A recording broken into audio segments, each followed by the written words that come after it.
बिस्मिल्लाहिर्रहमानिर्रहीम।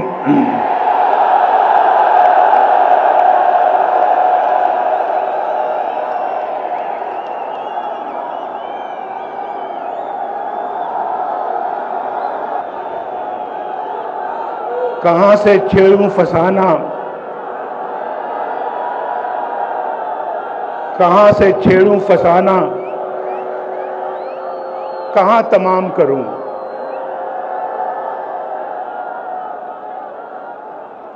वो मेरी तरफ देखें तो मैं सलाम करूं।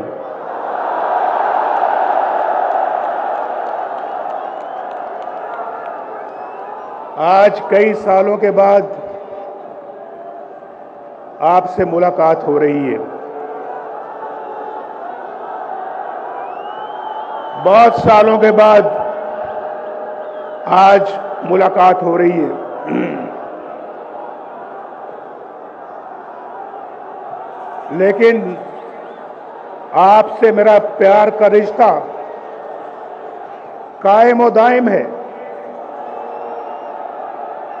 उस रिश्ते में कोई फर्क नहीं आया और वो प्यार, मोहब्बत, वो खुलूस जो मैं आपके चेहरों से देख रहा हूं, जो आपकी आंखों से देख रहा हूं, मुझे उस पे नाज है, नाज।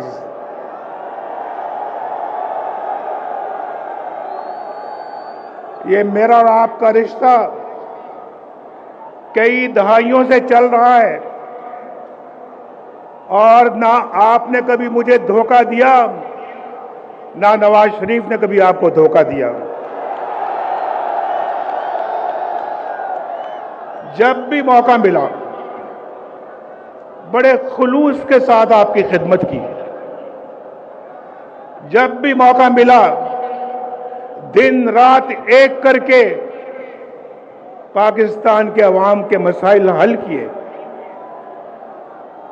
और जब भी मौका मिला किसी कुर्बानी से दरेक नहीं किया। जेलों में मुझे डाला गया, मुल्क बदर मुझे किया, जाली केसेस मेरे खिलाफ बनाए गए, शहबाज शरीफ के खिलाफ बनाए गए, मरियम के खिलाफ बनाए गए। ये पूरी लाइन है, ये पूरी लाइन है, सब लोगों के खिलाफ बनाए गए। लेकिन मुस्लिम लीग का झंडा किसी ने अपने हाथ से नहीं छोड़ा।